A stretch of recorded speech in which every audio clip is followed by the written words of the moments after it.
kali? Hah? Berapa kali kau tuh ya? 4 kali aku. 4 kali? 4 kali? BB-nya dulu. BB-nya mana? BB-nya mana?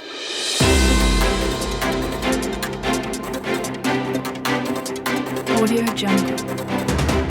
Jumpa lagi bersama saya Olivia di Info Hari Ini Palpos Channel, Selasa 27 Juli 2021. Tapi sebelumnya jangan lupa tekan tombol subscribe channel ini. Warga desa Lubuk Harjo, Kecamatan Belitang, Madang Raya, Kabupaten Oku Timur, digemparkan dengan peristiwa tragis di siang bolong, Jumat 23 Juli 2021, sekitar pukul 12:15 waktu Indonesia bagian Barat. Korbannya merupakan ibu rumah tangga bernama Asmiana, 38 tahun, warga setempat.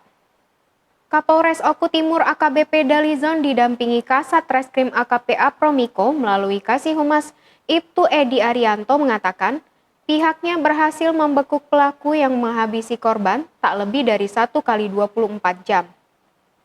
Dijelaskan Kapolres, pembunuhan ini dilatar belakangi rasa sakit hati pelaku karena tidak dipinjamkan uang oleh korban.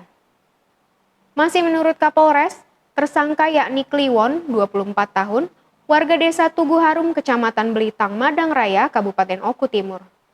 Dikarenakan melawan dan ingin melarikan diri, polisi terpaksa melakukan tindakan tegas terukur dengan menembak kaki pelaku.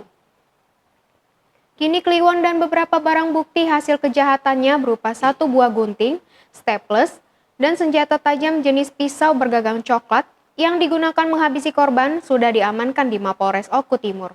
Akibat perbuatannya, pelaku dikenakan pasal 340 KUHP dan pasal 365 ayat 3 KUHP. Demikian laporan reporter kami Kiai Ardi dari Kabupaten Oku Timur. Nantikan terus info terkini hanya di Palpos Channel. Saya Olivia, pamit undur diri. Wassalamualaikum warahmatullahi wabarakatuh.